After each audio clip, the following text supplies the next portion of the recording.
কত যুবক ভাইদেরকে দেখি, কত আমার মুরব্বী বাজানদেরকেও দেখি, প্রশ্ন করি রে বাবা, নামাজের সময় হয়ে গেছে, চলেন নামাজে যাই। কিছু কিছু বাবারে এমন কথা বলে, বাবারে চোখ থেকে পানি বের হয়ে আসে। কিছু কিছু মুরব্বী বাজানেরা আমারে বলে, মরার পরে কবরের ভিতরে বাস দেও, তাতে কি আসে যায়। এলাকার মুসলমানের যুবক যুবতী, আমার মুরব্বী বাজানেরা রে, মিনহা খলাকনাকুম ওয়া ফিহা নুঈদুকুম ওয়া মিনহা নুখরিজুকুম তারাতান উখরা। এই দোয়াটা পয়রা পয়রা মাটি কবরে দেই কি দেই না? জোরে বলেন। দোয়া পয়রা কবরে মাটি দেই, আমার আল্লাহ বলেন না, এই দোয়াটা পয়রা কবরে মাটি দেওয়ার জন্য আমি আল্লাহ এই আয়াত দেই না। এটা দোয়া না, এটা কোরআনের আয়াত। ও এলাকার মুসলমান, আমার মাওলা এখানে কিভাবে অপশন দিয়েছেন ভালো করে বুঝো। আমার মাওলা বলেন, মিনহা খলাকনাকুম ওয়া ফিহা নুঈদুকুম ওয়া মিনহা নুখরিজুকুম তারাতান উখরা। এই মাটি থেকে তোমাকে সৃষ্টি, আবার এই মাটিতে তোমাকে ফিরিয়ে, আবার এই মাটি থেকে তোমাকে উঠাবো, আবার ওই যে শেষ বিচারের দিন হিসাব নিকাশের জন্য। ঠিক না? এটা দোয়া, এটা কোরআনের আয়াত। আমার আল্লাহ জানায় দেয়, মাটি থেকে তোমাদেরকে বানাইছে। কেমন একটা সিস্টেম দেখে। দুনিয়াতে যখন আসছি, আমরা দুনিয়াতে যখন আসছি, ছিলাম কি একা, নাকি আমাদের সাথে দোলনা কেউ ছিল? আসছি একা, যাব একা। মধ্যখানে সময়টুকু সামান্য কিছু। এই ক্ষণস্থায়ী দুনিয়ার জন্য মারামারি, কাটাকাটি, দ্বিধা দ্বন্দ্ব, ভাইয়ের সাথে দ্বন্দ্ব, বাবার সাথে দ্বন্দ্ব, মায়ের সাথে দ্বন্দ্ব। একটা নারীর পাগল হইয়া নারীর পিছনে দৌড়াইতেছে, টাকার পাগল হইয়া টাকার পিছনে দৌড়াইতেছে, জাগার পাগল হইয়া জাগার পিছনে দৌড়াইতেছে। এ দুনিয়াদার মানুষ সব পাগলের গোষ্ঠী। কেউ নারীর পাগল, কেউ গাড়ির পাগল, কেউ জমির পাগল, সব শুধু পাগল। আর এক ধরনের পাগল আছে, এই পাগল দুনিয়াদার কোনো পাগল না, এই পাগল হইল আমার আল্লাহর পাগল। ঠিক না? কারণটা কি?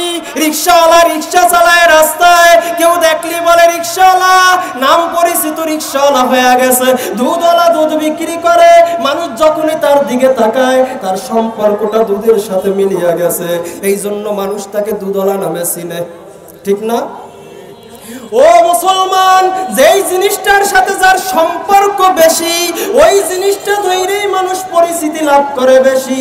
কিছু মানুষ জমিনে আছে, যখনই তার দিকে তাকাই দেখি লা ইলাহা ইল্লাল্লাহর জিকির, আল্লাহু আকবারের জিকির, সুবহানাল্লাহর জিকির, দেখবেন হাজারো কষ্টে আছে, কলিজা ফাটিয়া যায়। এরপরেও যদি কেউ জিজ্ঞাসা কেমন আছেন, ওইটা একটা মুস্কি হাসি দিয়ে বলে আলহামদুলিল্লাহ। লাইন শাকারতুম লাযিদান্নাকুম ওয়া লাইন কাফারতুম ইন্না আযাবি লাশাদীদ। আমার আল্লাহ বলে, ও দুনিয়ার মানুষ, তোমাদেরকে বানাইলাম আমি আল্লাহ, নিয়ামত দিলাম, নিয়ামতের শুকরিয়া যে যত বেশি আদায় করবা গো, আমি আল্লাহ তোমাদের নিয়ামত তত বেশি পরিমাণে বাড়াইয়া দিব। সুবহানাল্লাহ। আরো আস্তে করে কর। আরে বর্তমান অবস্থা আমাদের এমন যে কোন জায়গায় সুবহানাল্লাহ কইতে হইবে, কোন জায়গায় আল্লাহু আকবার, কোন জায়গায় নাউজুবিল্লাহ আউলিয়াজি। ওই একজন বক্তা ওইটা বলছিল, আল্লাহ নামাজ পড়তে বলছে, কে কয় আল্লাহ, রোজা রাখতে বলছে, কে কয় আল্লাহ, ভালো কথা কইতে আল্লাহ, পরের করে আগুন দিতে কইছে, কেটা কয় আল্লাহ। কয় আল্লাহ কইলেন কি লেগে? কয় হুজুর আপনি তাল মিলাইছেন, আপনার লাগে তালে তাল মিলাইছে। তালের মুসলমান হওয়ার কোনো প্রয়োজন নাই বাবা, হাসি না, বুঝতে হবে। আরে বর্তমান সমাজ তো এমন, ভালো মতো কিছু না শুনে, ভালো মতো যাচাই না করে একজন ব্যক্তি আইসা কইল তোমার কান সিলে নিছে গো, ওই ব্যক্তি সিলের পিছনে দৌড়ায়। আমাদের বর্তমান সমাজও ঠিক তেমনি হইয়া গেছে, কথা ঠিক কিনা? আমার রাসূল ডাক দিয়া বলে, ও দুনিয়ার মুসলমান উম্মতে মুহাম্মাদের দল, যাহা শুনে তাহাই বলিতে থাকা, কোন ব্যক্তির জন্য মিথ্যাবাদী হওয়ার ইহাই যথেষ্ট। কি কথা ঠিক না? যেটা শুনছেন ওইটা বলছেন, যাচাই করেন না যে কি শুনলেন, কি বলল, আসলে কি বলল, যাচাই করেন না। যাচাই না কইরেই আপনি শুনছেন তো বলছেন। যাহা শুনে তাহাই বলিতে থাকা, কোন ব্যক্তি মিথ্যাবাদী হওয়ার জন্য ইহাই যথেষ্ট।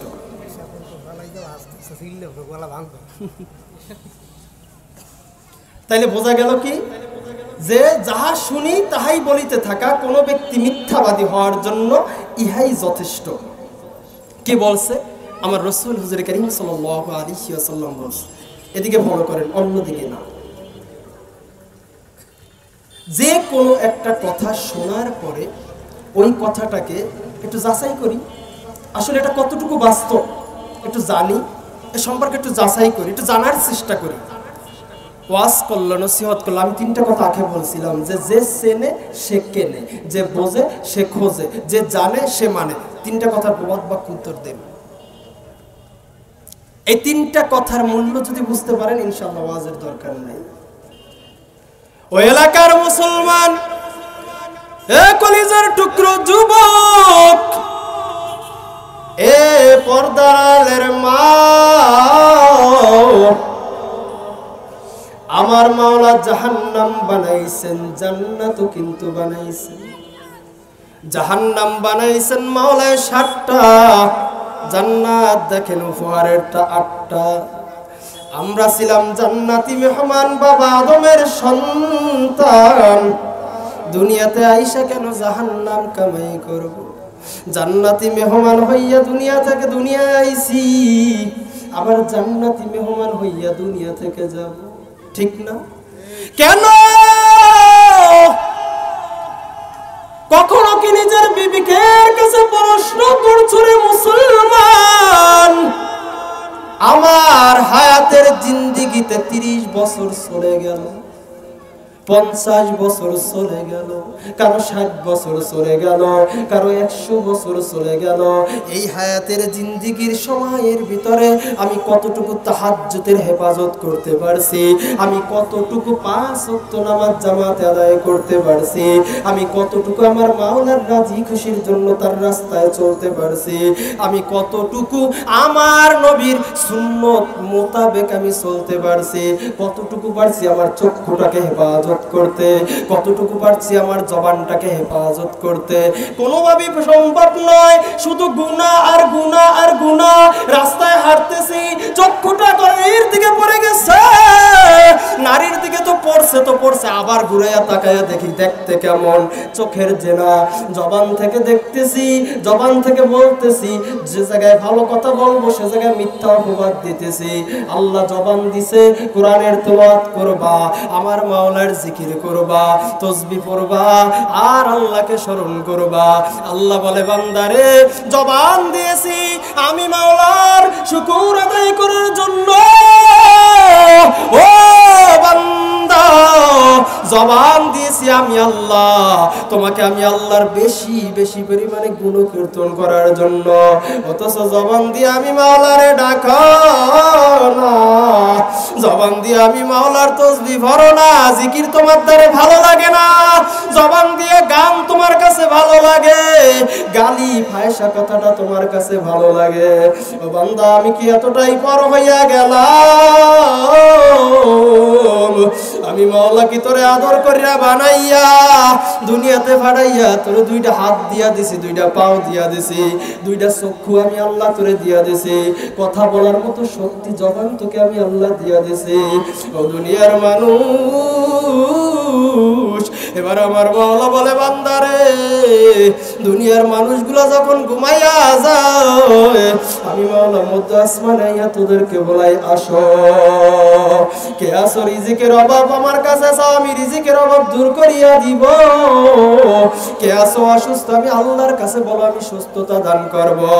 কে আসো অভাবী, আমি আল্লাহর কাছে বলো অভাব দূর করে দেব। কে কোন সমস্যা আছে আমি আল্লাহর কাছে বলো, আমি আল্লাহ তোমাদেরকে মাফ করে দেব। কারণটা কি মুসলমান?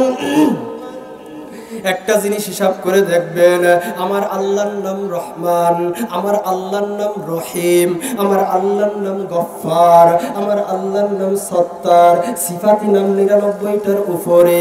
সুন্দর সুন্দর নাম, নামের অর্থগুলো কেমন যদি সুন্দর মতো খেয়াল দিয়ে পড়তে পারেন, নামের অর্থের মধ্যে আমার মাওলার পরিচয়, নামের অর্থের মধ্যে আমার মাওলার দয়ালুর পরিচয়, আমার মাওলার রহমাতের পরিচয়, আমার মাওলা রহমান, আমার মাওলা রহিম। কেমন রহিম জানোনি ও মুসলমান? আল্লাহর কাছে চাইতে পারো না, আল্লাহর কাছে যদি চাওয়ার মতো চাইতে পারো আমার মাওলা কাউকে ফিরাইয়া দিবে না। বলে ব্যাপারটা কেমন? বেদরমি সাগরের নীল দরিয়ার মধ্যে ডুবা জাহাজ ভাঙ্গা চুরমার হইয়া গেছে, কাঠের টুকরাটা দইরা সাগরের মধ্যে হাবুডুবু খাইতেছে। এই বেদরমির যতগুলো খোদা ছিল সব খোদাগুলোর বেদরমি খোলাইছে, কোন খোদার কোনো সাড়া নাই। শেষ মশায় দেখে আর পারে না, এবার ডাক দিয়া বলে ও মুসলমানের খোদা তুমি কই, তুমি কই, তুমি কই? ও মুসলমানের আল্লাহ তুমি আমাকে হেফাজত করো। ওই বেদরমি বলে ডাক দিতে দেরি, আমার মাওলা সারা দিতে দেরি না। আমার মাওলা ডাক দেয়া বলে ও বান্দা আমি তো এতক্ষণ অপেক্ষায় ছিলাম, কখন তুই আমাকে ডাক দিবি, কখন তুই আমাকে একবার ডাক দিয়ে বলবি মালিক আমাকে বাঁচাও। আর আমি আল্লাহ,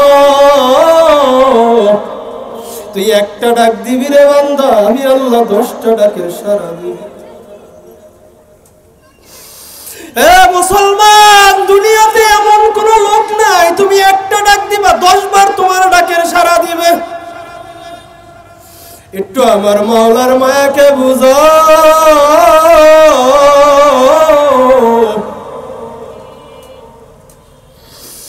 বেদরমি বলে যখনই মুসলমানের খোদা কইয়া ডাক দিলাম সাথে সাথে আমার মাওলা সাড়া দিয়া দিয়েছে।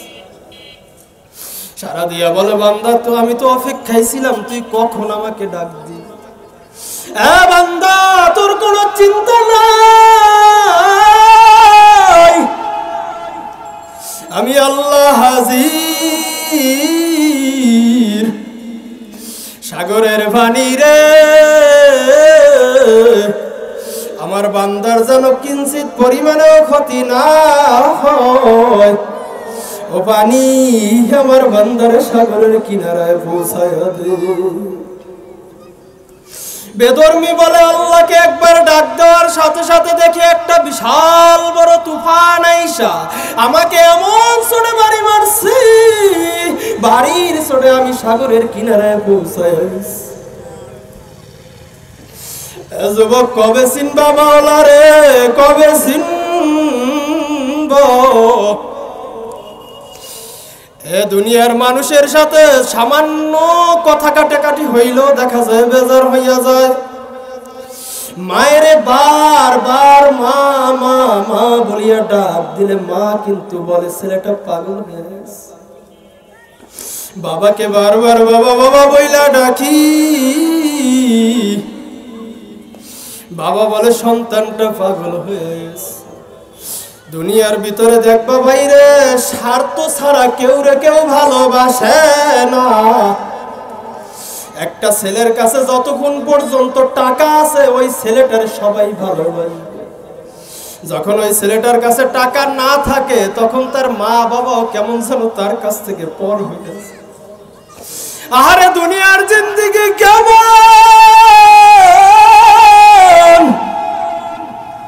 ও যুবক, কিয়ামতের ময়দান তো বহুত দূরের দূরের কথা,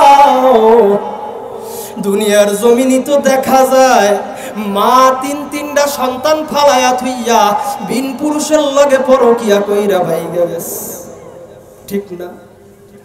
দুনিয়াতে সন্তানের প্রতি মায়ের ভালোবাসা যদি এত ক্ষান্ত হয়, তাহলে যেই মালিক যেই দিন বিচার করবে, যেই দিন কিয়ামতের ময়দানটা পুরিয়া তামা হইয়া যাইবে, জমিনটা পুরিয়া তামা হইয়া যাইবে, সূর্যটা মাথার উপরে চলে আসবে, আমার রাসূল বলে বেঈমান নাফরমান গুনাহগার গুলোর মাথার চারাটা টাস টাস করিয়া ফাইটা যাবে। বেঈমান নাফরমান গুনাহগার গুলোর মাথার মগজগুলো টকবক করে ফুটবে,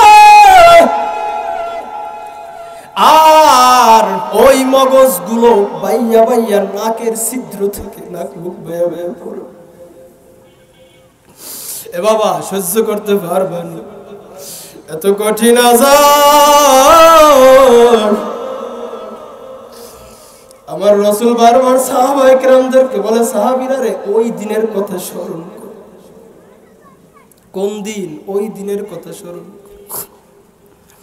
ইমামে আযম আবু হানিফা রাহমাতুল্লাহি আলাইহি ছোট্ট একখানা আয়াত তেলাওয়াত করতে করতে সারা রাত পার কইরা দিছে। আয়াতখানা তেলাওয়াত করতে করতে রাত পার কইরা দিছে, ফজরের আযান হইছে। এ বাবা এখনো গুনাহ করবি? ইমামে আযম ফজরের আযান দিয়ে নামাজ পড়া শুরু করিয়া দিল।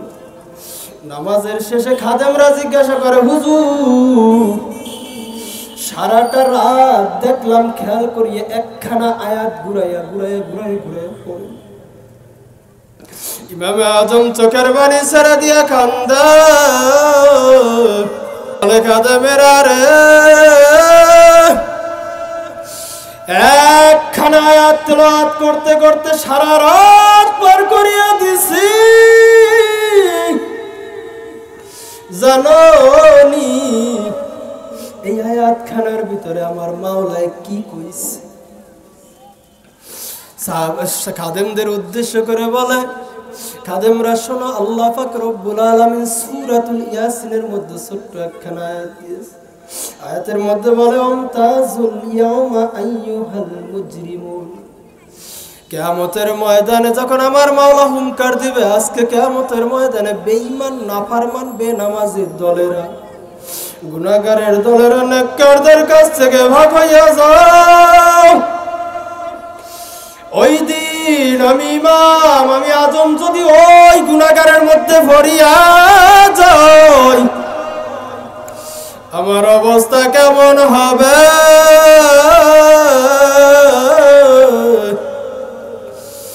আমি আমার মাওলার দরবারে কি জবাব দিব? এই চিন্তা করিয়া সারা রাত চোখের পানি ফালাইয়া কাঁদছি।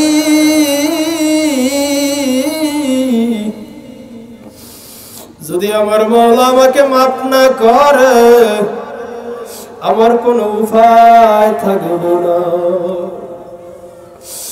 এ বেনামাজির দলেরা, সুদখোরের দলেরা, ঘুষখোরের দলেরা, পরের আইঠেল্লা খাওয়ান্নের দলেরা, এই গরিবের গরিজায় লাথি মারুন্নের দলেরা, ভালো করে শুনে নাও, সময় কিন্তু এখন নয়, সময় আসতেছে, দেখা যাবে কে কদ্দুর পারে, কথা ঠিক কিনা?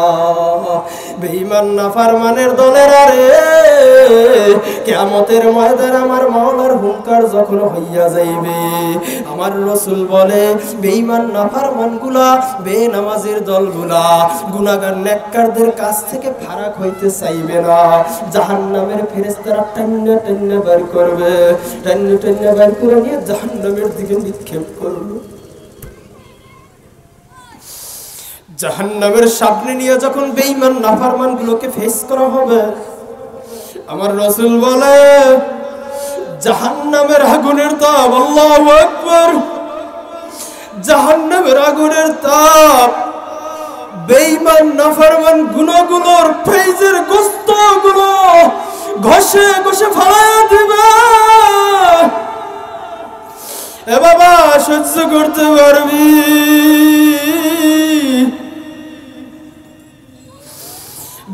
নাফরমানগুলোর ফেজের সমস্ত চামড়াগুলো ঘষিয়ে ঘষিয়ে পড়িয়েছে। আর বেঈমান নাফরমানগুলো চিৎকার করে আল্লাহকে বলবে, আল্লাহ একটা সেকেন্ড সময় দাও রে মালিক।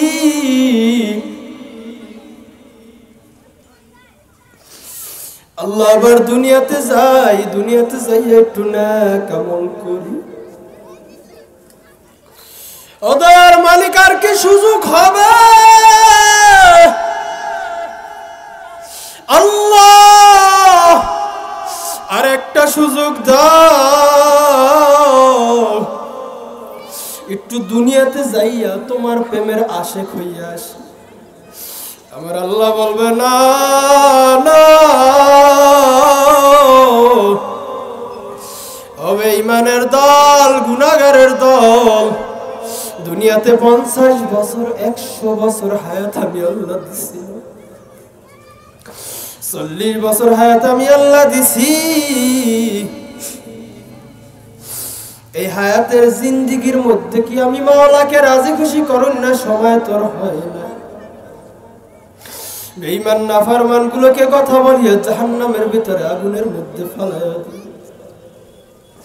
আমার রাসূলের কাছে আম্মা জান আয়েশা সিদ্দিকা রাদিয়াল্লাহু তাআলা আনহা প্রশ্ন করেন, ইয়া রাসূলুল্লাহ, কিয়ামতের ময়দানে নেক দ্বারা জান্নাতে যাওয়া কি সম্ভব? আমার রাসূল ডাক দিয়া বলে, আয়েশা রে, কিয়ামতের ময়দানে আমার মাওলার রহমত ছাড়া কোনো ব্যক্তি জান্নাতে যাইতে পারবে না। আমার মাওলার রহমত যেই ব্যক্তি পাইব ওই ব্যক্তি একমাত্র জান্নাতে যাইতে পারবে। এবার আম্মা জান আয়েশা সিদ্দিকা রাদিয়াল্লাহু তাআলা আনহা আবার প্রশ্ন করেন, ইয়া রাসূলুল্লাহ, আপনি নবীও কি আল্লাহর রহমত ছাড়া জান্নাতে যাইতে পারবেন না? আল্লাহর রাসূল চোখের পানি ছেড়ে দিয়ে বলে, আয়েশা রে,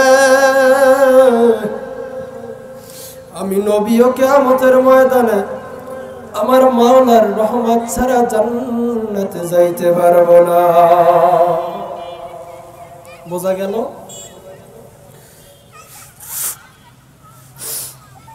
কিয়ামতের ময়দানে কোনো ব্যক্তি রহমত ছাড়া জান্নাত পাবে না। বলে ব্যাপারটা কি? এটা আবার কেমন কথা শুনছি? ইবাদত দ্বারা জান্নাত কামাই করা যায়, খেদমতের দ্বারা পাওয়া যায় আল্লাহকে। হঠাৎ করে এটা আবার কেমন কথা শুনলাম যেই কথাটার দ্বারা মনে হইল রহমত ছাড়া জান্নাত পাওয়া যাবে না। এবার আমার রাসূলকে আয়েশা সিদ্দিকা রাদিয়াল্লাহু তাআলা প্রশ্ন করেন, ইয়া রাসূলুল্লাহ, কিয়ামতের ময়দানে মানুষগুলো উলঙ্গ হইয়া উঠবে, আমি আয়েশাও কি উলঙ্গ হইয়া উঠব নাকি? ও আল্লাহর রাসূল, কিয়ামতের ময়দানে যদি উলঙ্গ হইয়া উঠি তাহলে কি লজ্জাবোধ বলতে কিছু থাকবে না নাকি? আমার রাসূল চোখের পানি ছেড়ে দিয়ে বলে, আয়েশা রে, কিয়ামতের ময়দানে কোন মানুষ উলঙ্গ অবস্থায় কিয়ামতে উঠবে না। ও আয়েশা, প্রতিটা মানুষের গায়ে কাপড় জড়ানো থাকা অবস্থায় কিয়ামতের ময়দানে উঠবে। কিন্তু এত ভয়াবহ অবস্থা কিয়ামতের ময়দানের ভয়াবহ অবস্থা দেখিয়া দৌড়াইতে দৌড়াইতে মানুষগুলোর গায়ের আবদ্ধস্ত কখন যে খুলিয়া যাইবে কেউ টেরও করতে পারবে না। 1 বছর নয়, 2 বছর নয়, 50 বছর পর্যন্ত কিয়ামতের ময়দানে দৌড়াইবে। 1 বছর 2 বছর নয়, 50,000 বছর পর্যন্ত কিয়ামতের ময়দানে মানুষগুলা দৌড়াইবে। দৌড়াইতে দৌড়াইতে 50,000 বছর কাটিয়া যাইবে। কখন যে কাটিয়া যাইবে মানুষগুলো টেরও করতে পারবে না। বলে ভয়াবহ অবস্থা কেমন? মেয়ে বলবে, মাগো জান্নাতে যাইতে পারি না, কিছু নেকির দরকার দিবানি। মা বলবে, বাবারে দুনিয়ার ভিতরে আমার কোনো সন্তান ছিল না, আমি তোমাকে চিনি না, তুমি আবার কে? আমি তো নিজের অবস্থাই খারাপ। ইয়া নাফসি, আমারে বাঁচাও, আমি আবার তোমাকে নেক দেই কিভাবে? তাহলে কার জন্য পাবে? বাবার পিছে সন্তান দৌড়াইতেছে, বাবা গো দুনিয়ার ভিতরে আমার গায়ে কেউ টুক্কা দিল তোমার গায়ে লাইগা যাইতো রে বাবা, আজকে দুনিয়ার আখিরাতের ভিতরে সামান্য কিছু নেকের জন্য আমি জাহান্নামে চলে যাইতেছি, বাবা তুমি আমাকে কিছু নেক দিবা নাকি? বাবা বলবে দুনিয়াতে আমার কোনো সন্তান ছিল না। সমস্ত নবীরা সিংগম থর থর থর থর করে কাঁপতে থাকবে। একমাত্র একজন নবী যিনি মাকামে মাহমুদের সিজদায় পড়ে উম্মতের জন্য কান্না করবে, ওখানে শুয়ে শুয়ে কান্না করতেছে, আবার কিয়ামতের ময়দানেও সিজদায় পড়িয়া উম্মতি উম্মতি বলিয়া কান্না করবে। আমার আল্লাহ ডাক দিয়া বলবে জিবরাইল আমিন রে, জিবরাইল আমিন যায় দেখো আমার দোস্ত কেন কান্না করে, আমার সরদারে আলম, আমার দুজাহানে আলম, আমার দোস্ত কেন কান্না করতেছে। আল্লাহর রাসূলের কাছে আয়েশা ফেরেশতা জিবরাইল আমিন বলবে ইয়া রাসূলুল্লাহ, আল্লাহর হাবিব মাথাটা উঠান, আজকে কিয়ামতের ময়দানে আমার মাওলা জানায়া দিছে আপনি যেই দোয়া আল্লাহর দরবারে করবেন আমার আল্লাহ কবুল করে নিবে। আল্লাহ সুবহানাল্লাহ কইবেন না? আল্লাহর রাসূল মাথাটা উঠাইবে, ফেরেশতা জিবরাইল আমিন দেখবে আল্লাহর রাসূলের চেহারা মোবারক লাল টকটকা হয়ে গেছে, হলুদ হয়ে গেছে, চক্ষু দুইটা লাল হয়ে গেছে, চোখ থেকে টপ টপ টপ টপ করে পানি পড়তেছে। এবার আল্লাহর রাসূল দুধের পিছনের দিকে ঘুরে দেখবে জাহান্নামটা ধাঁধা করতে করতে কিয়ামতের ময়দানের দিকে আসতেছে। এবার আল্লাহর রাসূল ছটপট ছটপট করে শুরু কইরা দিবেন। আল্লাহর রাসূল আল্লাহকে ডাক দিয়ে বলবে মালিক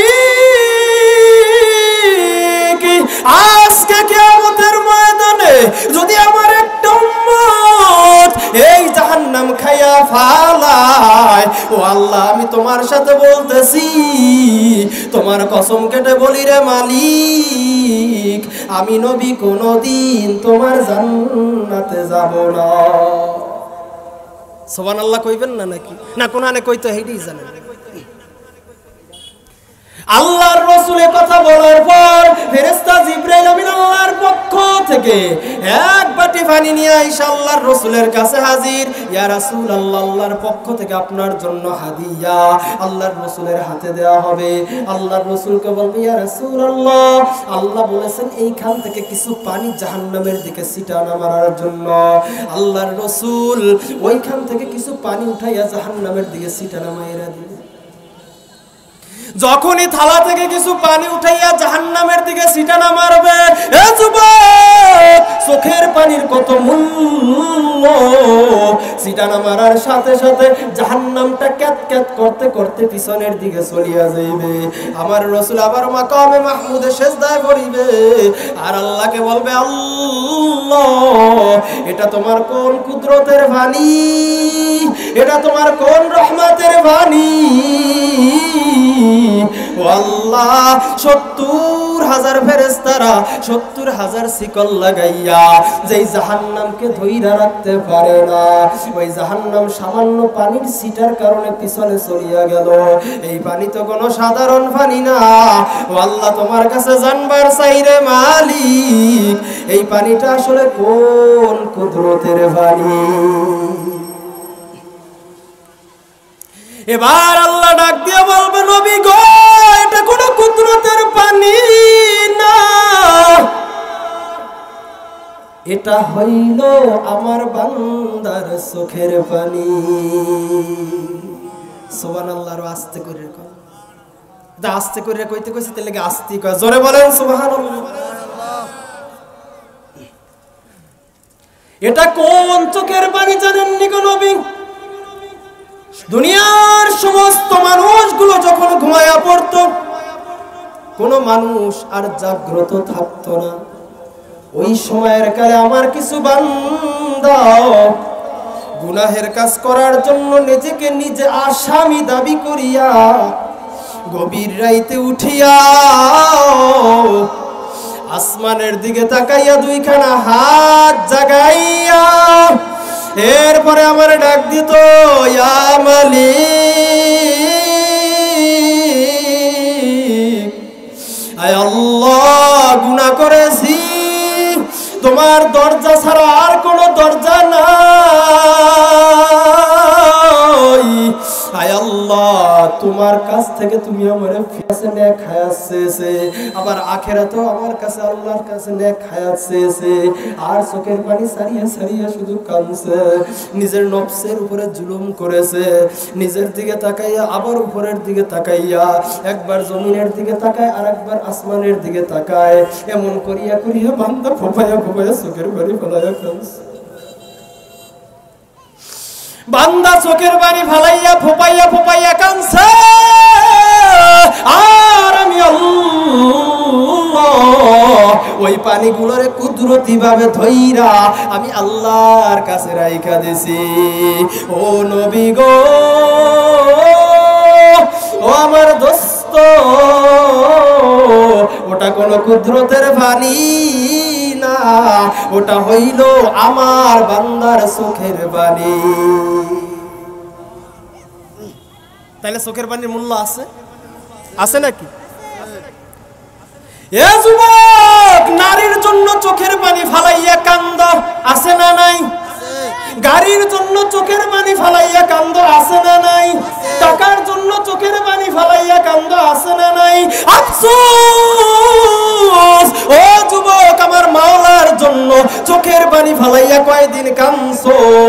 যেই মাওলা তোমাকে চক্ষু দান করলো, যেই মাওলা তোমাকে জবান দান করলো, যেই মাওলা তোমাকে সুন্দর একটা চেহারা দান করলো, তামাম মাখলুককে আমার মাওলা হাত দিয়া বানায় নাই, তোমাকে আমাকে আমার মাওলা হাত দিয়া বানাইছে। তামাম মাখলুকের কাদা মাটিটা আমার মাওলা হাত দিয়া খামির বানায় নাই, তোমার আমার খামিরটা আমার মাওলা নিজের হাতে বানাইছে, তোমার আমার চেহারাটা আমার মাওলা নিজের হাতে বানাইছে, এত সুন্দর কপালটা আমার মাওলা নিজের হাতে বানাইছে। কেন? ও যুবক, এই কপালটা দিয়ে আমার মাওলার কদমে সিজদা দিবা। ফজরের আজান যখন দিয়া দেয় আর বান্দা যখন মুর্শিদের দিকে না যায়, ফেরেশতারা কয় আল্লাহ আইলো না লেখা ভালাই। আল্লাহ পাক রব্বুল আলামিন ডাক দিয়ে বলে, থামো, সময় তো জোহর আছে। আল্লাহর চেয়ে দয়ার কেউ আছে? না। আল্লাহর চেয়ে দয়ার কারো আছে? না। এ ফেরেশতারা থামো, ফজরে নাই তাতে কি হয়েছে, জোহর তো আছে। দেখি বান্দা জোহরে আসে কিনা। জোহরের আজান দিয়ে দিছে, আল্লাহু আকবার, আল্লাহু আকবার, হাইয়া আলাস সালাহ, হাইয়া আলাল ফালাহ, মুয়াজ্জিন ডাকতেছে। বান্দা হাজির হইতেছে না, দুনিয়া নিয়ে ব্যস্ত। ফেরেশতারা ডাক দিয়ে বলে, আল্লাহ ফজরেও আইলো না, জোহরেও আইলো না, লেখা ফালাই। আল্লাহ বলে, ফেরেশতারা খামুশ, একটু দাঁড়াও, দেখি আসরে আমার বান্দা আসেনি। আল্লাহু আকবার। ফজর গেল, জোহরও গেল, এবার দেখি আসরে আয় কিনা।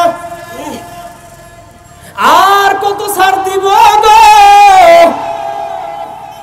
ইবলিস বেজার। কারণটা কি? আল্লাহ বলে, বা ও ইবলিস রে শোনো, আমার বান্দা গুনাহ করতে করতে করতে করতে 100 বছর হায়াত পার কইরা ফেলাই, আর আমি আল্লাহ ওই 100 বছরের হায়াতকে, গুনার কাজের হায়াতকে আমার কাছে তওবা করবে, আমি আল্লাহ মাফ করিয়া দিব, 100 বছরের গুনাহকে মাফ করিয়া দিব। শুধু তা নয়, ওই 100 বছরের গুনাহকে 100 বছরের নেক দ্বারা পরিবর্তন কইরা এরপরে আমার বান্দার আমলনামায় বসাইয়া সুন্দর মতো ধোয়াইয়া গোসল করাইয়া পরিষ্কার পরিচ্ছন্ন বানাইয়া পবিত্র বানাইয়া পবিত্র উত্তম জান্নাত ফেরদাউসের মধ্যে বান্দারে ঢুকাইয়া দিব। তুমি পারবা না, পারবা না, জাহান্নামে নিতে পারবা না, কারণ আমার মাওলার রহমত অত বড় যত বড় তোমার আমার কল্পনাও না। কি ঠিক না? ইবলিস বলে, আল্লাহ আদম সন্তানের জন্য আজকে আমি জাহান্নামী। আল্লাহ তোমার কসম, এই আদম সন্তানকে আমি জাহান্নামে নিয়েই ছাড়ব। আল্লাহ বলে, খামোশ, কয়দিন ধোঁকা দিবা? 50 বছর ধোঁকা দাও, 100 বছর ধোঁকা দাও, 150 বছর ধোঁকা দাও, ধোঁকা দিতে থাকো। বান্দা গুনাহের কাজ করতে থাক। 100 বছর গুনাহ করার পরে বান্দা এখন আমি আল্লাহর দিকে একটু ফিরছে, চোখ থেকে পানি বের হয়েছে, তওবাতুন নাসুহা করছে, আমি আল্লাহ তার 100 বছরের গুনাহকে মাফ কইরা দিয়া ওই 100 বছরের গুনার জায়গায় 100 বছরের আমল, নেক আমল বসায়া দিই। সুবহানাল্লাহর আস্তে কইরা কোন কে পারে? এটা কে পারে? দুনিয়ার মানুষের কাছে চাইলে মানুষ বেজার হয়, আর আমার মাওলার কাছে না চাইলে বেজার হয়। ও মেয়া, একজন মার তো মালিক আছে যার কাছে না চাইলে বেজার হয়, তাছাড়া তো আর কাউকে দেখি না যে না চাইলে বেজার হয়। চাইলে বেজার হয়, আর আল্লাহর কাছে না চাইলে বেজার হয়। আমার আল্লাহ বলে, বান্দারে যতই গুনাহ করো না কেন, সমস্ত গুনাহগুলোকে আমি আল্লাহ, তুমি যদি তওবার মতো তওবা করতে পারো, ওই গুনাহগুলোকে মাফ কইরা দিয়া নেক আমল বসাইয়া দুইয়া বুইসা জান্নাতে ঢুকাইয়া দিমু। ও বান্দা, তুমি চিন্তা করিও না রে বান্দা, তুমি কি এতই গুনাহ করিয়া ফেলাইছো যে আমার রহমতের চাইয়া বেশি হইয়া গেছো? না না, তোমার চেষ্টা যেখানে শেষ, ও বান্দা, আমি আল্লাহর রহমত ওইখান থেকে শুরু। সুবহানাল্লাহর আস্তে কইরা কর। ও মেয়া, মাঠের মধ্যে এতগুলা মানুষ, সুবহানাল্লাহ নারে তাকবীরের ধ্বনি দিলে মাঠ কাঁপবে। 313 জন সাহাবী যুদ্ধের ময়দানে লক্ষাধিক ইহুদির সাথে জিততে আইছে কি আয় নাই? মুসলমান বাঘের বাচ্চা ভয় করে কাকে? মুখে শব্দ নাই। মুসলমান বাঘের বাচ্চা ভয় করে কাকে? মুসলমান বাঘের বাচ্চা শিয়াল নয়, বনের মধ্যে পলাইয়া মুরগি খায়। মুসলমান বাঘের বাচ্চা হুঙ্কার দেয়, সামনে এসে দাঁড়ায়। কি ঠিক না বাবা? দেখবেন কি জানেননি, 5 ওয়াক্ত নামাজ পড়ে না, সারাদিন নেশা করতেছে, গাঞ্জা খাইতেছে, হাজারো ধরনের গুনাহের কাজ করতেছে। এরপরও এই মুরব্বী বাজানটা, এই যুবক ভাইটা এর কাছে দাঁড়াইয়া আপনি একটু আমার মাওলাকে কিংবা আমার নবীকে একটু গালি দিয়ে দেখেন। নামাজ পড়ে না, রোজা রাখে না, গুনার কাজ করে, এরপরও এই যুবকের দ্বারে খাড়াইয়া যদি আমার নবীকে গালি দেওয়া হয় আর যদি আমার আল্লাহকে গালি দেওয়া হয়, যুবকের রক্ত গরম হবে কি হবে না? কারণটা কি? বলে কালেমার মোহাব্বত অন্তরের ভিতরে। কি ঠিক না? এ বান্দা, জীবনে একবার হইলেও তো সেজদা দিছে নাকি? ও এলাকার মুসলমান ও যুবক, ও পর্দার আড়ালের মাগো, সব কথার মূল কথা ঘুরিয়া জাগায় সগো।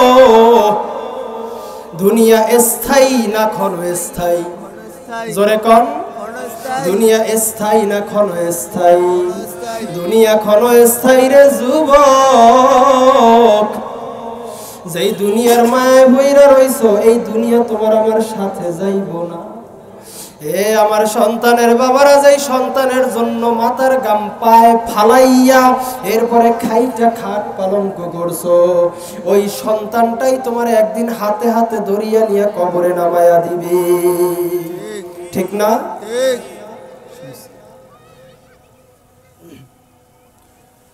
অতএব বোঝা যাইতেছে দুনিয়া স্থায়ী নয়। দুনিয়া কি স্থায়ী নয়? স্থায়ী কি? আখিরাত। আদ-দুনিয়া সিদরুল মুমিনিন ওয়া জান্নাতুল কাফির। দুনিয়াটা মুমিন মুত্তাকিনদের জন্য জাহান্নাম স্বরূপ। দুনিয়াতে শান্তি তালাশ করিও না। শান্তি তালাশ করবা কোথায়?